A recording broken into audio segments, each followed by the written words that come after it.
আজকে টিম ইন্ডিয়াকে জিততেই হতো, আর আমরা ম্যাচ জিতেছি। আজকে ছিল আমাদের সম্মান রক্ষা লড়াই। আমাদের কোচে আজকে একটু পরিবর্তন হয়েছে, কারণ গৌতম গম্ভীর ইংল্যান্ডে ছিল, সেই জন্য এই দলের সঙ্গে ভিভিএস লক্ষ্মণ দায়িত্ব নিয়ে কোচিং এর কাজ করছেন। এবং আজকে নজর ছিল বৈভব সূর্যবংশীর ওপর। সে আজকে আশা হারায়নি, আমাদের মনে যে আশা ভালো একটা স্কোর করবে, সে আজকে হাফ সেঞ্চুরি করেছে মাত্র 18 বলে, আউট হয়েছে 19তম বলে। তার সঙ্গে আজকে নজর ছিল টিম ইন্ডিয়ার বোলিং এ, পুরোপুরি ফ্রেশ বোলিং সেট আপ। সেখানে ফার্স্ট বোলিং এ না আছে হর্ষদীপ, না আছে বুমরা, না আছে মোহাম্মদ সিরাজ, কেউ নেই, না আছে প্রসিদ্ধ কৃষ্ণা, কেউ ছিল না, না আছে হর্ষিত রানা। একদম ফ্রেশ বোলিং অ্যাটাক। এবং এই দলটা গেছে জিম্বাবুয়ে, অনেক দুর্বল দল, এর থেকে অনেক শক্তিশালী দল নিয়ে আমরা আয়ারল্যান্ডে হেরেছি, ইংল্যান্ডে হেরেছি। আজকে জিম্বাবুয়েকে 7 উইকেটে হারিয়ে টি-20তে দুর্দান্ত একটা জয় পেল টিম ইন্ডিয়া। আয়ারল্যান্ডের মাটিতে 2-0 হোয়াইট ওয়াশ হওয়া, তারপরে ইংল্যান্ডে যাওয়া, ইংল্যান্ডে গিয়ে 5 ম্যাচে টি-20 সিরিজে 4-0 সিরিজ হারা, সেখানেও হোয়াইট ওয়াশ হওয়া, তারপরে অনেক সমালোচনা, অনেক প্রশ্ন, শেষ পর্যন্ত কামব্যাক করলো টিম ইন্ডিয়া জিম্বাবুয়ের মাটিতে। শ্রেয়াস আইয়ারের ক্যাপ্টেন হিসেবে প্রথম জয়, আর একটা ম্যাচ জিতলেই আমরা সিরিজ জিততে পারবো, আর যদি না জিতি আগামী 2টি ম্যাচ তাহলে এখানে আমরা সিরিজ হারবো।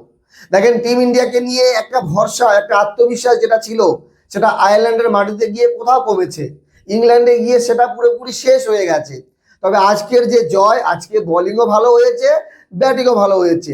126 রানের টার্গেট টিম ইন্ডিয়া 13 ওভার 2 বলে করে ফেলেছে, যেরকমটা টিম ইন্ডিয়া করে। কিন্তু প্রশ্ন থেকেই যাচ্ছে, এই দলটার থেকেও ভালো দল তারা আয়ারল্যান্ডে গেল, তারা ইংল্যান্ডে খেললো। যে দলটা জিম্বাবুয়ের সঙ্গে খেলছে এর থেকে অনেক ভালো দল ছিল, আমরা ইংল্যান্ডের কাছে হেরেছি, আয়ারল্যান্ডে হেরেছি। তবে এই হয়তো সিরিজ আমাদের জিততে হবে, নিজেদেরকে প্রমাণ করতে হবে। আইসিসি র্যাঙ্কিংয়ে আমরা 1 নম্বর থেকে 2 নম্বরে নেমে গেছি, কারণ একটাই, আমাদের বাজে পারফরমেন্স। আজকে যদি আমরা ম্যাচের কথা বলি, জিম্বাবুয়ে টসে হেরে প্রথমে ব্যাট করতে যায়, শুরুটা খুবই খারাপ হয়, প্রথম বলে আউট, তারপরে একের পর এক উইকেট, এবং 125 রানের বেশি তারা করতে পারেনি, তবে অল আউট হয়নি, 7 উইকেট হারিয়েছে। টিম ইন্ডিয়ার আজকে প্রত্যেকটা বলার ছিল নতুন, ফ্রেশ। হ্যাঁ, 2-1 2-1টা ম্যাচ খেলেছে, কিন্তু মেন যে বলার ছিল তারা ফ্রেশই ছিল। মায়াঙ্ক যাদব খুব একটা ম্যাচ খেলেনি, 3 থেকে 4টি ম্যাচ খেলেছে। অশোক শর্মার ছিল প্রথম ম্যাচ। প্রিন্স যাদব 3 থেকে 4টি ম্যাচ খেলেছে। শিবম দুবে তো অলরাউন্ডার, পিওর বলার না। রবি বিষ্ণয় স্পিনার। রবি বিষ্ণয় ভালো বল করে, এর আগেও টিম ইন্ডিয়ার হয়ে খেলেছে, তবে মিডিলে সুযোগ পায়নি, আজকে সুযোগ পেয়েছে। যদি ভালো বোলিংয়ের কথা বলি, অবশ্যই মায়াঙ্ক যাদব 4 ওভারে 18 রান দিয়ে 2 উইকেট, এবং প্রিন্স যাদব 4 ওভারে 19 রান দিয়ে 2 উইকেট। বাকি শিবম দুবে 1 উইকেট, রবি বিষ্ণয় 1 উইকেট।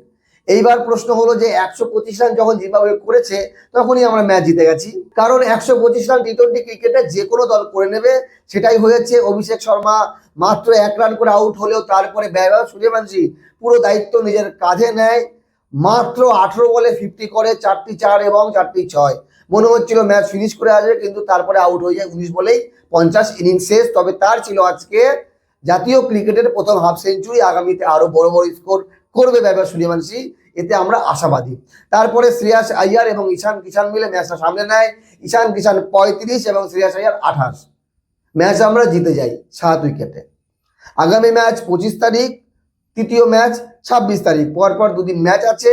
তবে এই যে সিরিজ অবশ্যই জিততে হবে টিম ইন্ডিয়াকে, যদি নিজেদের আত্মসম্মান, নিজেদের টি-20 ক্রিকেটের যে একটা আধিপত্য, সেটা দুনিয়াকে দেখাতে হবে। একটা সিরিজ, 2টো সিরিজ হারাতে সেটা চলে যায় না।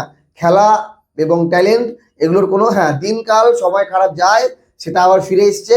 তবে আজকে টিম ইন্ডিয়ার কোচ ভিভিএস লক্ষ্মণ, কারণ গৌতম গম্ভীর ইংল্যান্ডে ছিল, তার আগেই দল চলে গেছে জিম্বাবুয়েতে। যাই হোক, আশা করি এইরকমটা হওয়া উচিত। আমার মনে হয় 3 ফরম্যাটে যখন প্লেয়ার আলাদা, সেরকম কোচও আলাদা, 2টো কোচ মিনিমাম দরকার। কি মনে হয় আপনাদের? কমেন্ট করে জানাবেন। ভালো থাকবেন সবাই, ধন্যবাদ।